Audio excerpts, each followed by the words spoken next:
Powered by Go-Goat Sports and in partnership with TSN, we welcome you to Season 3. This is Episode 5 of the Ray and Dregs Hockey Podcast, and it is presented by our title sponsor, Infinity. I know we're both loving the fact that we get to drive these great Infinity vehicles. Ray, you've got the QX50. I'm still in the Q60. And the beauty is that it's a smaller fleet, but you can check it all online, right? Book your contactless test drive today. For anyone who hasn't driven an Infinity before, particularly the vehicles that we're in, I mean, we're a first-hand account, right? Spectacular. Great driving experience. Loving it. Conquer life in style. We've got Zach Hyman of the Edmonton Oilers. What a start for the Oilers. He's going to join us here in Episode 5. We'll talk more about the Oilers coming up here on the podcast as part of our headlines. He's probably digging a puck out of a corner right now somewhere. As advertised, right? You always wonder if players are going to find their way with a new environment, new team, new line mates, all of that. And I think we can put that to rest 5-6 games into the season. So been away for a week, right? And you know what it's like when you stop your routine. And it doesn't matter what walk of life you're in, what you do for a living, any of that. When you're kicked out of your routine, getting back into your routine, it's a challenge, right? So Holly's off to work this morning. I've done my morning radio. This is Monday morning, and we're taping this Monday afternoon. I thought, okay, you know what? We're in disarray here. We still have Mason Dreger living in the house. I've got to go out and get some groceries. And I'm one of those people that actually likes grocery shopping because I love it. Do you go up and down? Oh, yeah, every exactly. hour. Even if I don't need to. You've got the list of the things that you absolutely need, but then it's almost mindless. You know, you're looking at things, oh, that's interesting. And I'm not I'm not just stacking my cart full of unnecessary items, but there's there's salad dressings, there's things that catch your eye. I'm a hot sauce guy, Salad dressing. Of all the things in the store, that's what you come on. So anyway, I've got my cart packed, and I always leave the deli items till the last, right? Because you don't want that to get warm if you're in there for 30 minutes. You want to pick your deli items and your meat at the end, and you go check out and you go home and you unpack. So I do all that. I'm literally making a beeline. It's relatively quiet in the store to the checkout. And I've got my phone in one pocket. I've got my keys. And I'm 10 feet away from the checkout. I'm like, I don't have my wallet. Oh, nothing. No credit cards. No debit card. Apple Pay? Nothing. Zero. I got nothing. I have none of that set up on my phone. I have nothing. And I'm like, oh. Why don't you have it set up on I your phone? don't know, Ray. But I'm like, honestly. Why didn't you bring a check in while you were at it? But that was the first thing I thought of. I'm like, okay, you are an idiot because the number of times I've gone to set up Apple Pay and all that, and I haven't done it because I don't want to take the 2 minutes max that it takes to set it all up. Yep. So now I've got a dilemma. Do I go to the store manager and say, look, I live 15 minutes away. I'm willing to race home, come back, and pay for it, or you can just put it back and leave it here. So not really a dilemma more than that. Or Holly's at work. She works at Barnes Memorial Funeral Home. I mean, maybe she's not that busy. Maybe she can jump in her car and drive to the grocery store and hand off the credit card. Well, I had to put it out there. And 10 minutes later, there's Holly walking into the grocery store with the cart. Shaking her head. Shaking your head in complete disbelief. But the difference, and I don't know if you and Cammy are the same, the difference is, and it was a lesson. It was a life-changing exchange for me because I'm like, if it was... It's a grocery store. Life-changing? If the roles were reversed and I had to drive in doing whatever I was doing to hand Holly the card to pay for whatever... I don't know. I wouldn't be steaming mad, but there'd be a payback of some sort of description. Like it would be. Yeah. See, there wouldn't be a payback for me. There would be I'm just picturing this, and Cammy 100% would deliver the card. I would too. 100%. Yeah. I would make a comment as I hand the card. For sure you would. Unnecessary. And then I would have to dig myself out of the hole that I've put myself in. Because what happens is if you're going to keep score with household events like that, we lose every single time. Oh no, but see, Dregs, that like household events, I think I honestly win. Like I'm doing laundry, I'm cleaning, I'm way ahead of the pack there. I just there is this tendency to say things that I just should keep my mouth shut. And I would say that would probably be one, but I don't think I would call her. I think I would park the cart, say to the checkout person or the manager, look, I don't want you to put this all back. I screwed up. I'm going to zip home. I'll be back. Can I just park it here? That's what I would. I think. That's what I would have done. I leaned that way, but I guess I was concerned with the raw chicken and the cold cuts and things like that. What? You weren't going to be gone for 3 days. No, I don't know. I'm finicky. You're a farmer, man. You know the meat would have been fine. I'm finicky with that kind of stuff. Anyway, lovely Holly Dreger saved the day, and I got the groceries packed and unpacked. Way to go, Holly. Good to go. We've got Zach Hyman of the Edmonton Oilers coming up here on the podcast, and lots to dive into with the headlines presented by our friends at Boston Pizza. You can check out their fall menu with their past faves and new craves. They've got 3 yummy pizzas, and it's only there for a limited time at BP. So if we go into headlines, I feel like I need to start with a positive. It's not like there's a ton of negative floating around the NHL, Ray, but there's some teams that are floundering out of the gate, and we're not going to omit that. I mean, that's part of what we do. We need to investigate. We need to analyze, talk about those things. But I know you were part of the Seattle home opener experience, the Kraken on the weekend, and, not dissimilar to what was experienced in Vegas. I didn't get to Vegas until very late in their first year, and everybody in Vegas, around, who had visited Vegas, the theater of the pregame and the postgame and the intermission said, man, you got to get there and you got to experience it. And I did. Right. And we did during the Stanley Cup final. And I loved it. And so I'm watching on the weekend and I'm seeing everything that's going on inside that building. And you were there. And not much surprises us anymore. Not much impresses when it comes to the design of a building or any of that, right? You just want it to function. You want it to be good for the broadcasters, the players, and for the fan experience. Man, it felt from afar, you're there, so you take us through it. It felt like that experience was top notch. There is no other arena that is even close to this place. And of course, it's been open for 2 days, so it should be the best and the newest and the brightest, right? But they had to, as people may or may not know, but so the roof that was built in 1962 as part of the original Key Arena, it's a heritage site. So they couldn't tear it down. So they had to build the rink underneath. Now, I've played in Key Arena. I've been in Key Arena. Where the top of the concourse is, that was the floor of the rink. Well, now the rink is 50 or 60 feet below it. Like, you can't believe the pitch of the seats is so steep. It felt like I was doing a game with Steve Levy. It felt like we were sitting right on top of the rink. So like we were looking straight down at the rink. It was so good. The one end of the rink at street level, and I put this on our Twitter account or our Instagram account rather. If you look, there's these windows that are at one end of the rink. People are standing on the street looking in, but they're looking in at the top of the concourse. They're not at rink level. So it's a crazy sort of thing to get your head around. A couple of things that really stood out to me is because the roof is low, the sound, like, it is so loud. I took my headset off after Vince Dunn scored, and man, that place was loud. Like, really I wonder loud. if it's that amphitheater feel, right? Because, it's, it is. Yeah, that makes sense. And Dregs, they also built the Oak Valley group that built the arena. It was also built, it's built for concerts too. So like Coldplay opened up on Friday night and Cammy was at the concert. It was unbelievable. Said it sounded so great.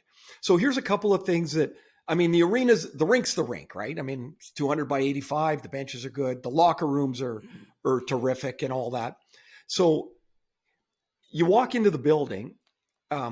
It's a carbon neutral building. There is no paper. There's no paper anywhere. There's no paper tickets. Wow. There's no paper in the press box. Nowhere. So you walk in, you go through a security scanner. You hold your phone in your hand over your head. You walk through. Right there is a sensor. You turn your phone, you put your tickets on the sensor, and you're in.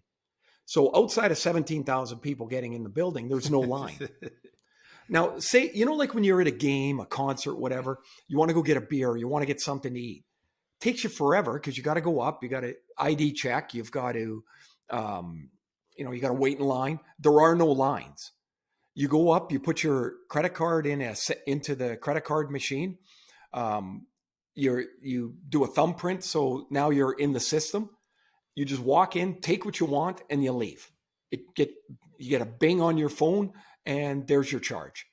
The cameras in there ensure that you don't pick up a beer can and then put it back down, and you get charged for it. That doesn't happen. There are no containers other than aluminum cans. So if you buy a beer or a soda, it's in a can because it's the most recyclable. That makes sense. So it's all cans. It's so quick. Their goal is you can go get something between whistles and not miss any play.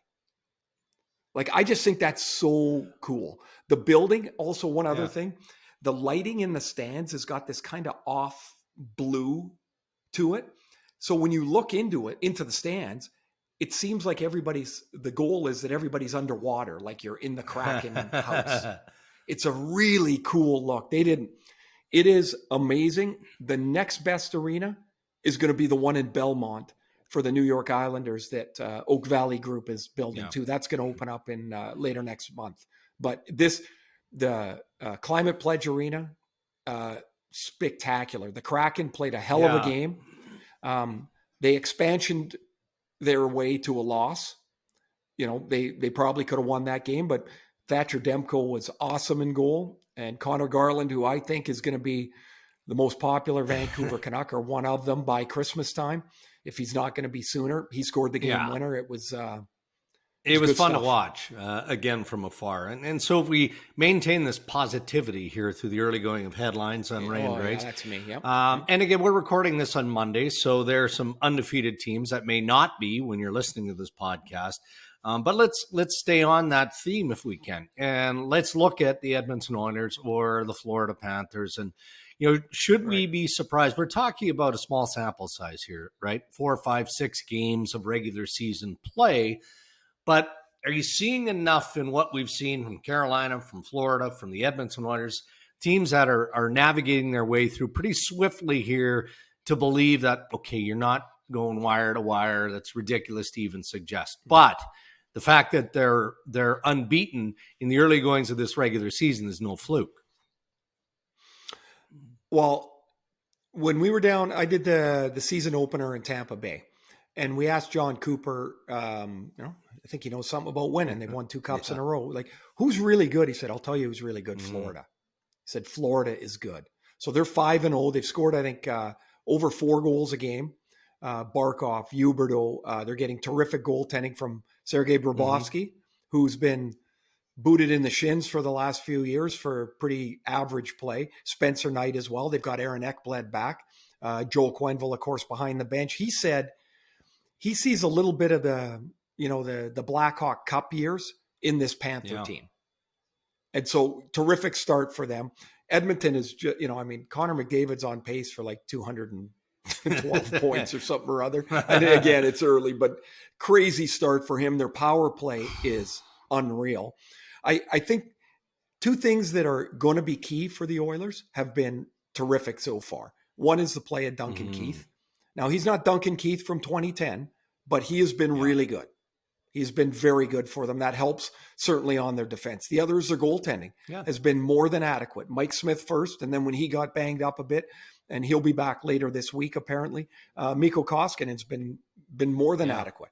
So if they can do that in goal, man, that, McDavid and Draisaitl, they're, now they got Hyman and Puljujarvi as well, and Ryan Nugent-Hopkins. That's a good team. Carolina, I'm surprised at. They got 10 or 11 new guys. I thought they were going to have a little bit of a feeling out process. Freddie Anderson's been awesome in goal for them. So they're off and running. But the team that I think they're one of the better teams, but it surprised me how much they've scored early is St. Louis. David Perron had a hat trick the other. He seems to be getting better. And St. Louis is where he thrives, right? Yeah, you're right. It's just drop my mic. Yeah, you're right. He went away, played elsewhere, comes back to St. Louis. It's just the place for him. All right, so we go through the undefeated, which probably won't be undefeated when you're listening to the podcast. That's fine. Some great stories out of the gate. So now let's kick over to the not so great. And we'll start with the Toronto Maple Leafs, who, again, are playing the undefeated Carolina Hurricanes this Monday night. So perhaps that takes the Maple Leafs in a different direction. The morning skate, Sheldon Keefe, essentially changed everything. He defended Nick Ritchie. And rightfully so, I felt, in talking about, okay, everybody in the media wants to gravitate to Nick Ritchie isn't a fit with Matthews and Marner. But he finally said, okay, well, you could ask me the same questions about Matthews and Marner after trying to answer that question for a third or a fourth time. So he, at least for the morning skate, scrambles things up. And he's got Matthews with Nylander, and he's moved Michael Bunting up to that top line, if we want to call it that. And Nick Ritchie, at least again, as part of the pregame skate, is on the fourth line. So is this searching from a coach, just trying to find chemistry? Is this message sending to the stars that I'm just not going to have it? And if you're not going to find a way, I'm going to try and navigate your way. Or how do you read into this? Or is it too early to read too much into it? Well, no, there is concern to it, because if there was a criticism of Nick Ritchie, it's that he's had one good year, and that was in Boston. Scored 15 goals last year. But most of his career has been encircled with consistency questions. Yeah. Like, can he keep his pace? Can he move quick enough, long enough to be an effective player? And out of the gate, the answer is no. Now, I thought after the game on, Thursday, I did the San Jose game, that's when the Ritchie question was met with the answer about, hey, ask the same of Matthews and Marner. Well, that was Matthews' second game of the season. The first game, he had 16 shot attempts. He had 8 shots on goal. Like he shouldn't have been in that equation. Now, Mitch Marner doesn't have a goal yet. You're paying him $11 million. And so, you can say it's early and his numbers will be good, which I think they will be. But guess what? When you're part of that club, you're the highest paid winger in the game. It's coming to you. Yeah. Yeah. They go into Pittsburgh and they played their American League team. No Crosby, no Malkin, no Carter, no Letang, no Rust. And they lose 7-1. When I saw that score out in Seattle, I'm like, I had to look twice. I'm like, what the hell was that? I know. So it's not too early, Dregs, because going back to Mike Babcock, now maybe you didn't like the way he delivered the message, but the concerns he had, they're still here. It's still here. And so I don't know how you fix it. I mean, like, people can, they've got to make changes. Well, you've got the same players. You're not trading those players. You're not changing those players. How can those players be better more consistently? Even their own team says the same thing. Jake Muzzin, who I get a feel or a sense of Muzzin that there's not a lot of bullshit to Jake Muzzin. And so he said at the beginning of the year, we've got to learn to be a little more mature in our game. Well, right now, they need to stick their noses in. They need to get their hands dirty, because they may think they are, they're not. San Jose deserved the win the other night. They played the night before in Montreal. Toronto had 4 days off, 5 days off. Toronto should have skated those guys into the ice, and it didn't happen. And not much is happening throughout that lineup, with the exception, Michael Hutchinson in his game wasn't very good. They've got the injury to Mrazek. Sounds like he's getting healthy. Jack Campbell, for the most part, has been fine, if not better than fine. But then you look at the defense. You mentioned Muzzin. David Kampf, who's a real good defensive forward. His numbers aren't good defensively. Their power play isn't like, if you're the coach, if you're Sheldon Keefe, you're looking at it going, like, aside from juggling that lineup, where do you start? You're just hoping that it corrects itself. You can start with the power play and say, okay, I know it's been 5 games, but really it's been 2 games. Right. Or it's been 6 games. It's been 2 games because Matthews is back. But everybody's hung up on the setup, whether Marner belongs in the middle or on the wing. Against San Jose, they couldn't get in the damn zone. Doesn't matter what your setup is, they couldn't get in the zone. So they're not sharp. They're not right. Some of it can be cured with a little bit more, as we used to call, as my dad used to say, a little more elbow grease. Like you got to get to work here. There are times, and so I'll throw Elias Pettersson from the Canucks in this too. There are times when a player thinks they're working hard enough, and they're not. Like Pettersson says, "Yeah, my game's not right yet," and you know what? Think back to his first year. How many times did you see him just tenaciously winning a puck back, in it, and always on the puck, like Pavel Datsyuk? Like that's not there right now. He may think he's doing it, he's not. And Toronto is not committed enough to get themselves over the hump to let their talent take over. They're not yet, and they better get there quick. Agreed. Likewise with the Chicago Blackhawks. This team. Okay, different there. They're not good enough. Well, that's the way it appears. And I didn't think that they were going to make great strides, but I did feel that they were going to be better. And maybe that was putting too much stock in bringing in Seth Jones and Marc-Andre Fleury, and of course, Jonathan Toews being back on the ice in a leadership role and being healthy again. That's just a great NHL story. But it feels like they're coming apart at the seams with that organization, like on and off the ice. Well, I was there for, when was I there? Tuesday, I guess. And it was their home opener. They were playing the Islanders. They played a good 30 minutes, really good 30 minutes. And then they just fell apart. In their start, 1-5, they're minus 15 in goals. Like that is a debacle, minus 15. So they made that trade for Seth Jones and then they bet $70 million on him. He's been terrible. Fleury's not been good. Jonathan Toews, he's back and he's healthy, but he doesn't look the same. Not yet. He's like he's clunking around out there. He's not that he was ever a speed burner, but he's not there yet. You know, it's gonna take time for him to have confidence enough that he's okay to kind of just let it fly. They booed Jeremy Colleton, the coach, in the opener. Stan Bowman has got, they're taking water on from all sides here. And it really felt like, change is needed. Whether Chicago or any team is struggling, and that, I'm being careful here. I'm not picking on Chicago. I'm not picking on Toronto. I guess I'll say this generally speaking. If you're the ownership group of any team in the National Hockey League, almost any team, and revenues have been limited for the past couple of seasons now, does that factor in to any sort of pressure you might apply to your hockey operations people to say, hey, like we're just getting fans back into the building in full capacity here. I can't have a product on the ice that isn't going to keep the fans here. And Chicago can be fickle, right? So, you mentioned Colleton being booed, but how much of a knee-jerk do you expect from ownership, period, be it Chicago or elsewhere? I think it's different, Dregs. That's a good point because I think it's different everywhere. The pressures are different. For the Blackhawks to feel they've got the same pressure as the Leafs, they shouldn't. Right. They're not as good a team.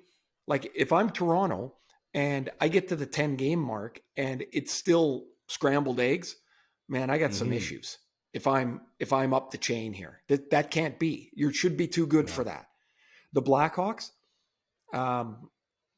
they may have, and the media around there may have overestimated what they're going to be. Like they're just, they're just not a team that is they're not a good team yet. They're just not. And so I know they, you can sign names of stature, which is what they did, but they're just not good enough across the board. You know what they're paying the price for? 3 Stanley Cups in 5 years. They're paying the price for blowing out their draft picks to make the immediacy of those teams successful. And every team would do it. You're in that window, you better blow out the future to try and win, because you can always plan for tomorrow. Mm-hmm. You may never get there.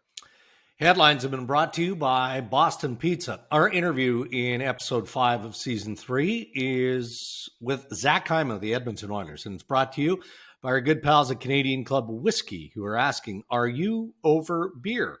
Why not try a refreshing CC ginger ale with lime next time you're having a drink or just watching the game?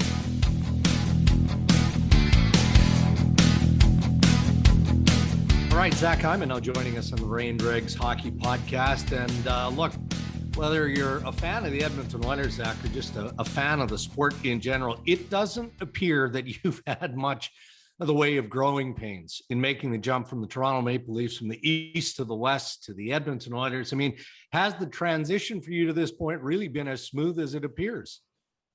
Yeah, it's been pretty smooth, and it's been really fun. But obviously, when you move cities and when you're picking up and moving your family, there's some growing pains there with getting a house and getting a new car and getting situated. But from a hockey standpoint and from a teammate standpoint, it's been unbelievable, and the city's been incredible. I've met a ton of great people here, so just everything's been really good, and I think it's a lot of credit to the guys for being so welcoming, because we do have a bunch of new guys who've come in and had success early.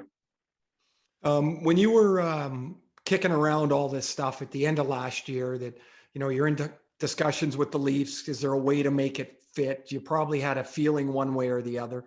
But what's that decision like for someone who's at home playing for the Leafs, and you can see kind of where this is heading? Like, what's that last couple of weeks like? Not a lot of sleep, to be honest.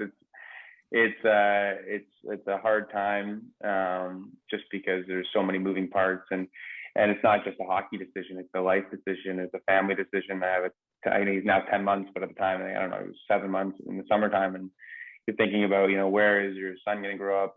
Your wife's moving to a new place. She's from Toronto, Alana is. And obviously, I'm from Toronto. I have my whole family here, and we have both of our families were in Toronto. So it's not just a hockey situation; it's a life situation. But we're really happy with the decision, obviously. And from a hockey standpoint, it was so easy, because it was definitely like a fit that I thought would work really well. And then I've said it before, but one of the most important parts of that decision was actually going out to Edmonton and seeing the city and seeing where we would potentially live, and seeing where Theo or our son would grow up. And Alana had never been to Edmonton, so when she got there and was able to see all those things, it was an easier decision for us, and we're really happy. So you're playing with Austin Matthews, who's probably the best shooter in the game, or next to Ovi, the best shooter in the game, and chances are you're going to go to Edmonton, and now you got to play with McDavid or Draisaitl.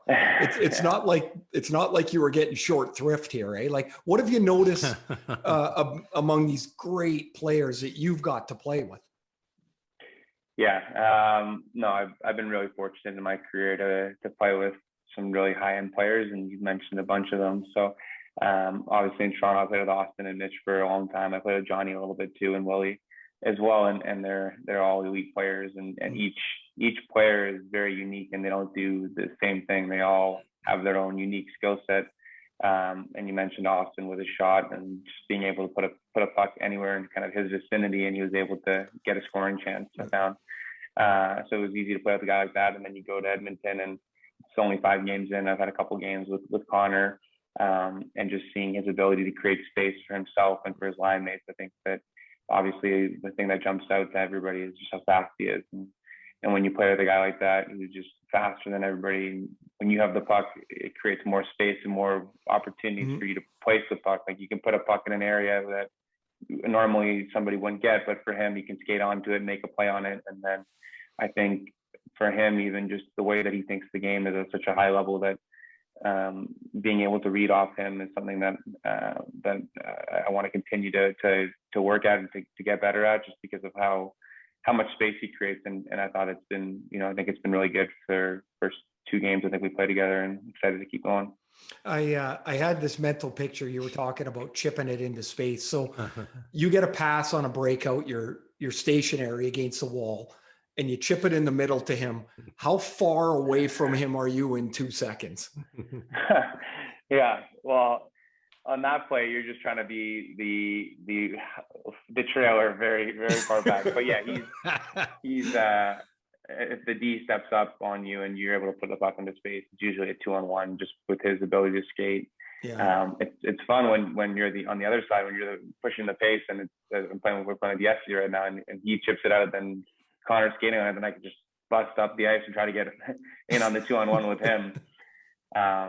But yeah, he's obviously such a dynamic skater.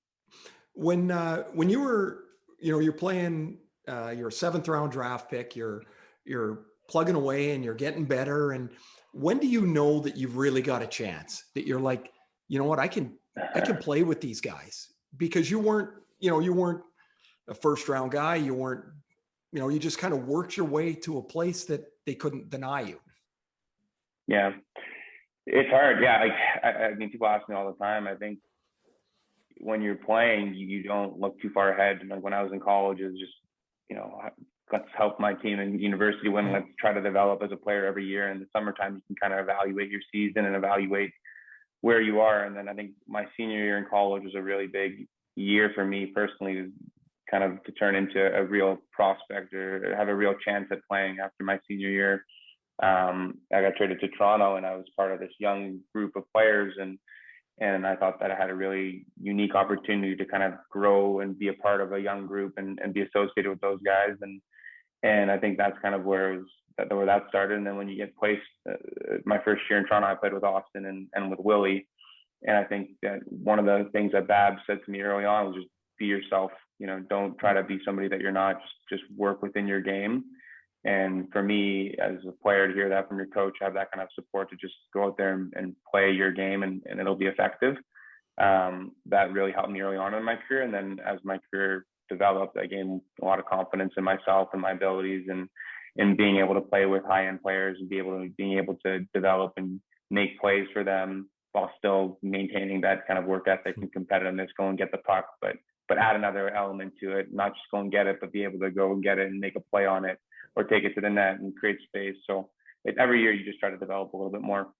It's pretty cool. You said there your senior year was a really important year for you. Now, I'm sure you haven't thought of it this way, but I was, as you were talking about it, it's like, what if that year didn't go that well?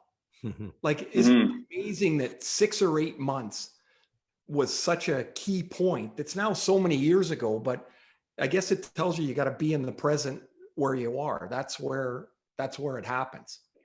Yeah, I think it's a great point. I think, listen, like I went into college and I was a high prospect or high college recruit, and everybody thought I was going to go in there and score a bunch of points. And my first couple of years, I got 9 points in 40 games in back-to-back years, and everybody's like, "Oh, this guy, he's not going anywhere." Right. But for me, I didn't think about it like that. I had, Red Berenson was there, and he had a lot of faith and trust in me, and he always says he counts on his seniors. So I just tried to develop every year, and I needed the 4 years. And I think it's everybody wants to get to the NHL quickly, but for me, it was much more of a marathon than a sprint, in the sense that I needed every single year to develop and to figure out what type of player I was going to be in the NHL.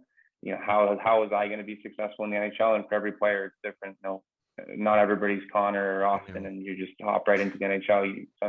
Most of us takes a lot of time, and you have to kind of carve out a role for yourself. Just to get in the league. And then once you're in the league, then you can develop and build off of it. Have you always been that workhorse though, Zach? Or I mean, where does that come from?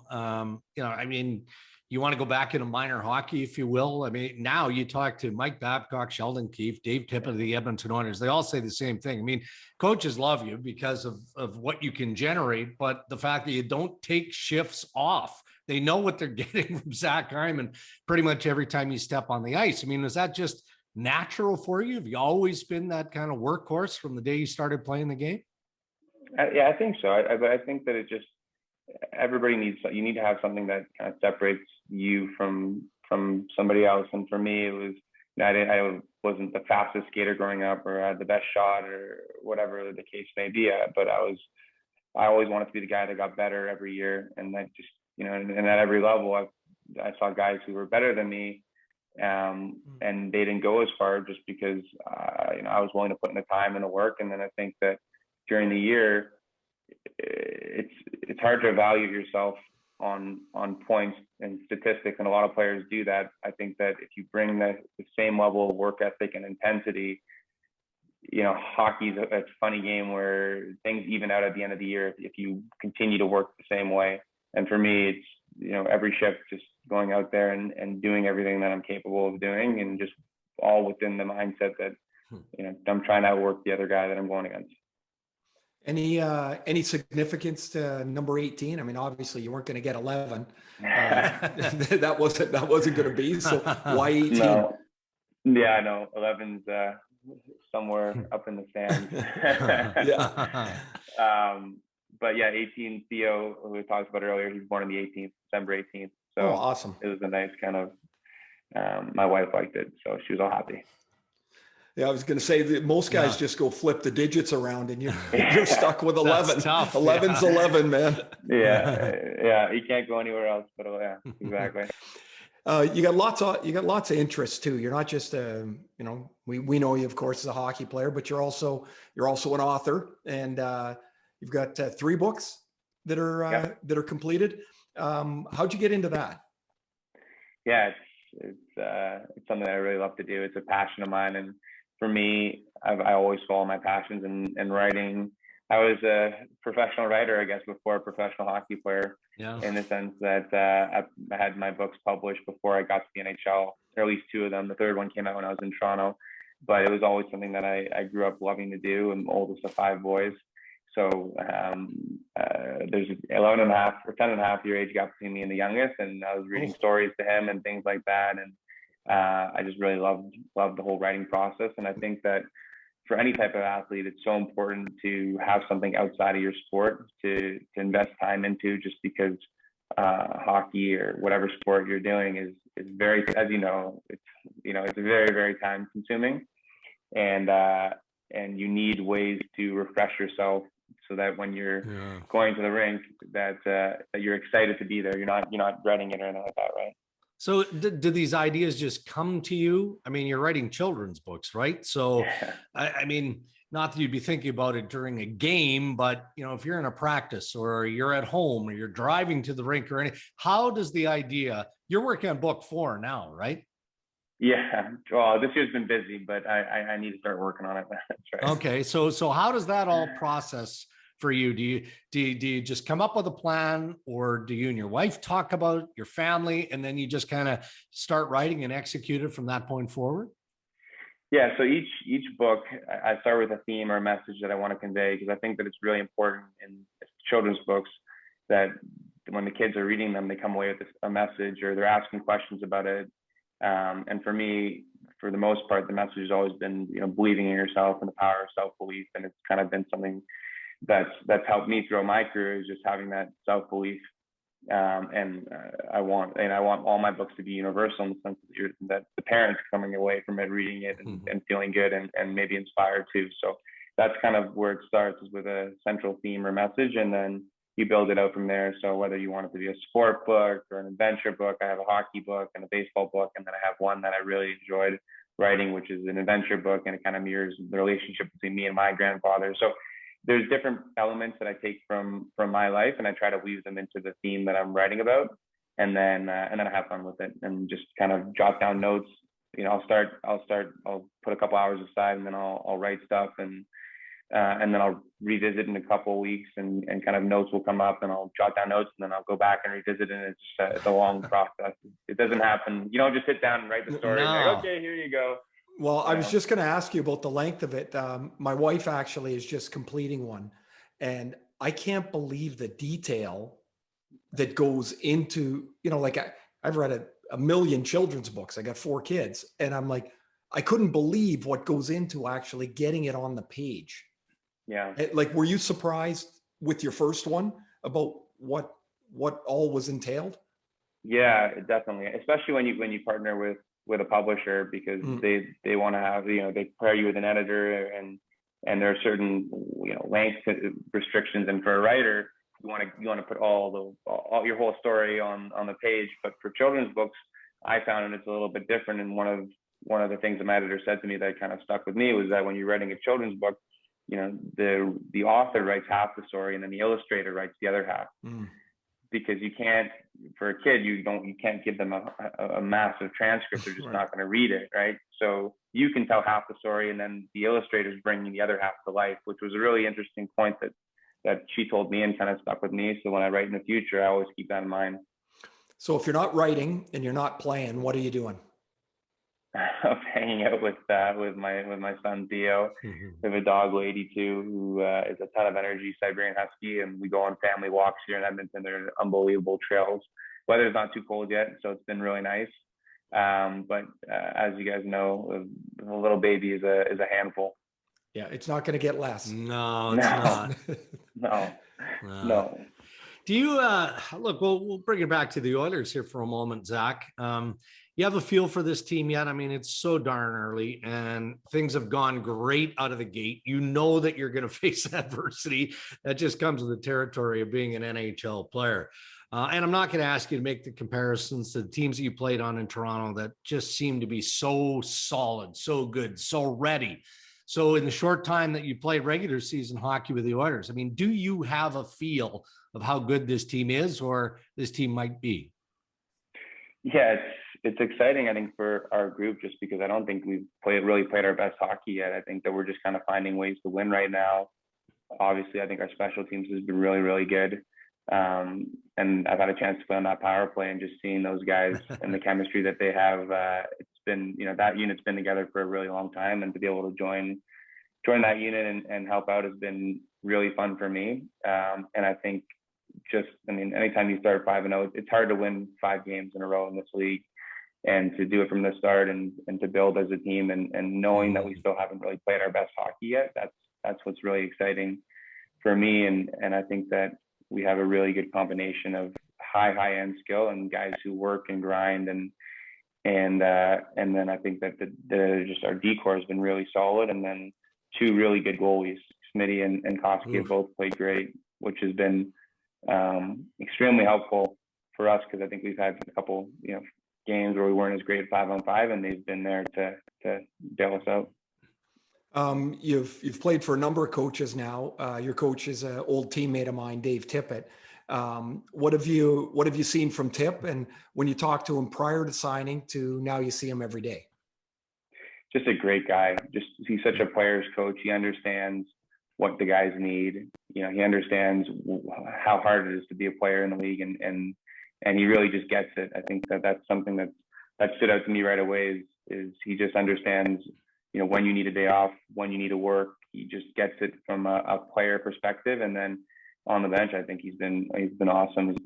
He's very open and honest.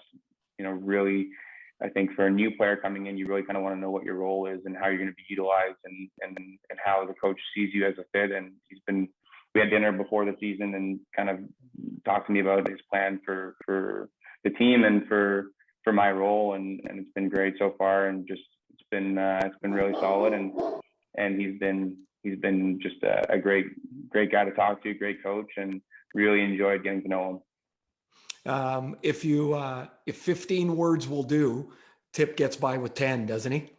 Yeah, exactly. Yeah, he's solid. He's just a great guy, and can get his message across quick. So, okay. So now you got your 5 wins here. You're settling in. Not McDavid or Draisaitl. They don't count.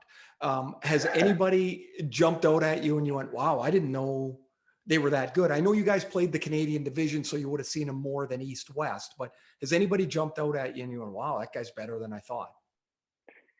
Yeah, I think we have a lot of great young players here too. I think Evan Bouchard is definitely one of them. Our young defenseman I think is really taking another step. I don't know how many games he played last year, but I don't think it was the majority of them.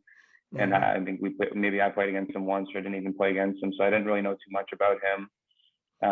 But just a really, really solid two-way defender, big shot, can move the puck and make plays and defend. So I think he's been just a great guy to get to know, and also a great player. And then Fogues, I think he's been just a workhorse and just solid. And I trained with him in the summer, so I got to know him a little bit, but I never played with him. I played against him a couple times, didn't see him at all last year. And I just think that he's a guy who's come in and just works. And, he's a guy who's really hard to play against. So, and then, I mean, I can go on, but it's been a great start for a lot of guys. But those two younger guys have been guys who I think I've definitely noticed.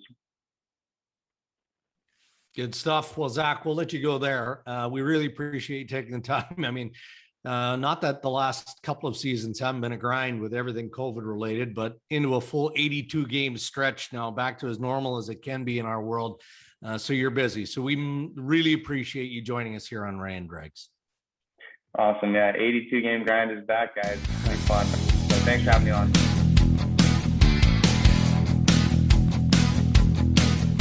And we'd like to raise a glass to our guest today, Zach Hyman of the Edmonton Oilers. Zach, thank you. Brought to you by our friends at Canadian Club Whiskey. And, I feel like we say this, Ray, on a week-by-week basis that, man, he's such a terrific guest, because you can have a conversation about just about anything. But when it comes to Zach Hyman and the priorities in his life, which with most of us starts with family, then it's his profession, it's hockey, but he's so diverse. He's so well-rounded, talking about his writing profession. He's working on his fourth book, the video games that he has produced over time. I mean, this is just a deep and thinking individual.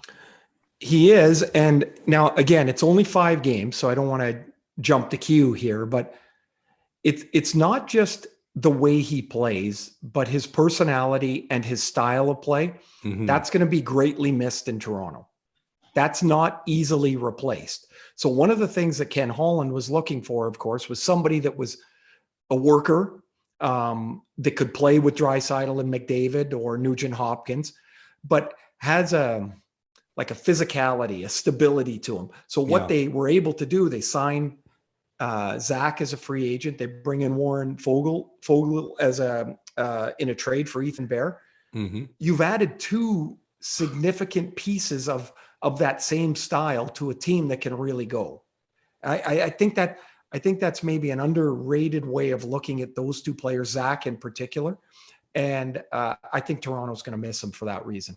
Yeah. And, there are times when you watch Hyman on the power play, right? And he's always so well positioned. And we saw one early in the season where Draisaitl just wires that pass right on the tape. Yeah. And it is an absolute tap in. And some who don't know Hyman maybe don't pay as close attention to the Oilers power play. Wow, anybody could score that goal. Well, no, not anybody can score that goal, but that's just such a part of what makes him a complete player. When I watch the Oiler power play, and he brought up, he's playing on that power play. First guy I thought of, totally different style, but is Thomas Holmstrom. When Detroit's power play was the very best in the league, Holmstrom scored from the front of the net. And lots of people would say, well, you just got to get there and put your stick on the ice. Yeah, but you got to get there. Exactly. And when you don't have the puck, this is an underrated skill. And as someone who made a living on the power play, man, I appreciated Kevin Dineen when we were in Hartford and Pat Flatley when we were with the Islanders. When we didn't have the puck, those guys went and got it. They got it back to us guys, and then they would score. But it doesn't work unless you have a Holmstrom, a Hyman, a Dineen, a Flatley. Those guys are the glue to that power play. And man, they're off to, I don't know, what are they, 38% or whatever the hell they are. And he's 1/5 of it, but man, he fits really well in Edmonton on that power play.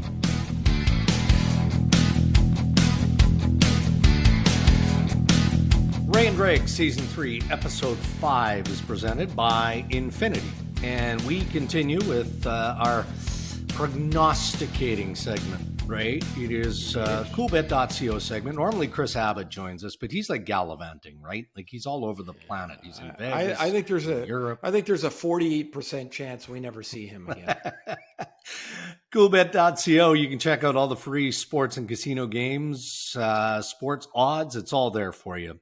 One click, coolbet.co. You must be 19. And remember, stay cool and always play responsibly. So we literally can talk about whatever we want. And look, the NFL is big right now. I lost my survival pool a couple of weeks ago. Picked Tennessee. Wasn't such a good pick. So now I have limited interest in the survivor pools. But I'm dialing in more to the Super Bowl odds.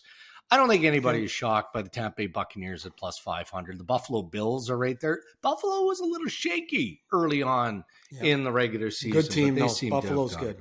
Really good, aren't they? They look to be really good. We'll see.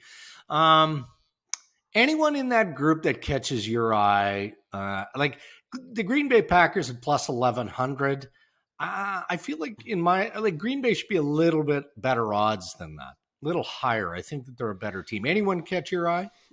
Well, I didn't know the Rams were as good as they are. Yeah. And so that's who I'm going to say. Right. Arizona's off to this amazing start, but I don't know. I like the Rams. I think there's a better chance Detroit doesn't win a game. Man, how long have they sucked? Long time. Like the Lions have been terrible since forever. Yeah. And you used to get hammered every time you admitted you were a Browns fan, right? And now, I mean, it's fashionable to be a Browns fan. I like the look. I'm a bit surprised the Kansas City Chiefs. Not a bit, a lot surprised. I mean, they struggled pretty early in the regular season. I thought they'd find their way, and they just don't seem to be finding their way. But have you seen the odds, speaking of the Detroit Lions, to go winless through the regular season? Like, do you think there's a chance they go winless? Well, there's a chance, but how good of a chance do you think? You got to think they're going to win somewhere, no? Well, right? Like, I mean, you think so, but the odds right now, according to coolbet.co, and you can put money on this, they will go winless plus 900, minus 3,333. That they do not go winless in the regular Okay, so season. Dregs, my one of my favorite movies is Bull Durham. Yeah. And you remember the scene where the manager gets him in the shower and he's yelling at him, and he turns around to his coach and he says, Coach, we got a lot of losses. How many losses we got? And the coach goes, we got a lot of losses. He doesn't even know. And so that's what I think of when I think of the Lions. They got a lot of losses. Yeah, well, you can check it all out online at coolbet.co. And here's hoping that in episode 6, Chris Abbott will take us in a different direction. It's all kinds of hockey. If not, we could get one of those things out there where we have like one of those Where's Waldo things. Where is Waldo? Well, where is he? Yeah, but I mean, he tweets a lot and he posts a lot on Instagram, so he's easy to track, right? It's like the wild adventures of Chris Abbott. He's all over. Yeah, but he's again. I think we should have put odds on there whether he makes it back. Time for Ask Ray and Dregs Anything. You can fire your questions to us on Twitter or Instagram at Ray and Dregs, or on our website, rayandregs.com. Ask Ray and Dregs Anything is brought to you by our friends at ND.ca. ND, the 2021 winner of the best mattress in Canada. All right, the first question, Instagram, goes to, I want to say Billy Willie Style. I mean, there's a couple of underscores in there, but Billy will know what we're talking about. Ray, what's your favorite venue to broadcast from? Probably Montreal. And one of the reasons I say that is they built a broadcast booth below where the media, the writers, the riffraff. Is that what you're trying to say? Well, no, not riffraff. Like the writers, the non-rights. We used to call them the print. No, we used to call them print media, but I don't think that's the right term anymore. Yeah, fair. Because print isn't the thing. The writers is fair. Yeah. So they built a broadcast location below that, so you're closer to the ice. And of course, you don't want to be too close because then you're looking at it flat. You want a nice little, an angle to see, but you're down low. That would be my initial thought. We talked about Seattle just a few minutes ago. Mm-hmm. I mean, you're literally on top of the rink. You can read the guys' names on their jerseys. Yeah. That's how close you feel. Is there ever a case where it's too loud in there for you as a broadcaster, where you're trying to hear something? I mean, there's stuff going on. I mean, the average viewer and our listeners don't always understand. Like, you've got producers in your ear, you're trying to hear your play-by-play guy. Is it ever so loud that you miss something, a direction, or any of that? Which would be a good problem to have. There's been a couple times where, in particular with Gord, doing the World Junior, where we were in Toronto, and the game against the Russians in the gold medal game was just like, it was wild. And he said something, and I could hear in his voice that it was a question, but I couldn't hear him. I was like, "What's that?" And he had to repeat it. Like, it was so loud, and I was down. Yeah. I was down between the benches, and so it happens for sure. There's sometimes you're talking and you can hear yourself in your headset, of course, but you can't really hear yourself. And you're like, I hope this sounds good. I have no idea. Josh Joseph on Instagram asks, who will be the next Canadian team to win the Stanley Cup? Edmonton. That's a hard one. Yeah. It's a hard one. I'm going to say Edmonton. Totally recency bias. Yeah. 5-0 out of the gate. Pretty hard to get by McDavid and Draisaitl and not give them serious consideration. If their goaltending holds up to the deadline, and then Ken Holland has accrued some cap space, I think they can really make a significant move that can help their chances. But I would put them ahead of Vancouver. They're ahead of Calgary. Mm-hmm. I think Winnipeg can be really good. I mean, they're a mess right now. They don't, through COVID, and they're just trying to get their way there. Montreal looks like they're spinning their wheels. Toronto's got some work to do. Ottawa's a ways away. I would say Edmonton.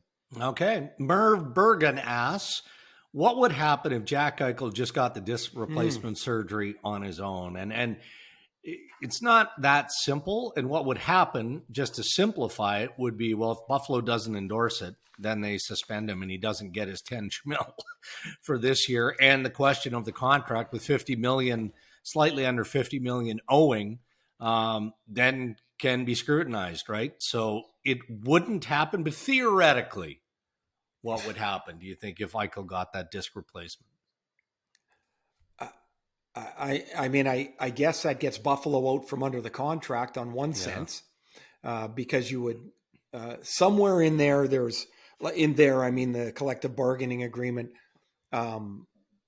You can't just go get your own procedure done. No. Right? There has to be a sign off. So I guess that gives them a mechanism to probably void the contract. Mm. But if you're Buffalo, you don't want to void the contract. You want some assets back. Right. So it won't happen, but actually, Merv, it's a hell of a question. It is. To tell you the truth. And probably one that Jack has asked himself about 1,000 times at this point, because clearly if he was willing to opt for the fusion surgery, he would have had that weeks, if not months ago, and probably be closing in on a return to the league. And no sign of that happening or a conclusion to this saga. Ask Ray and Dregs anything from our friends at endy.ca. You can check out Ray and Dregs' social channels for a new feature this season. It's called Rapid Fire. It's presented by netcoins.ca. Crypto made easy. Last week, we had Nate Schmidt of the Winnipeg Jets answering the tough questions, and later on go back and listen to that. Go back and listen to that. He's awesome. He is so good. And look, this week we're going to have Zach Hyman taking on Rapid Fire, and we like those kind of lighthearted guys who know that we're not trying to be overly serious, and they kind of embrace the concept of it all. So that's all part of our Rapid Fire, brought to you by netcoins.ca. What's your week looking like, my friend? Lots of travel? I have the rarity of nothing. Good for you. And that is home, a rarity. Yeah, I'm home until November the 1st. I go to Toronto for Leafs Vegas and Leafs Tampa. Mm-hmm. And then, so this is, like when something kind of like this happens the week off, you're going to pay for it somewhere. No doubt. So I've got November 2nd, Vegas, Toronto. November 4th, Tampa, Toronto. Mm-hmm. November 5th, New Jersey at Los Angeles. Okay. So while it's only a couple inches on the map, it's a hell of a long way to go. It's a trek. I will, if I could give my one piece of traveler's advice here, Dregs. Okay. If you're flying to the United States from Toronto, get there early. It is a comedy show.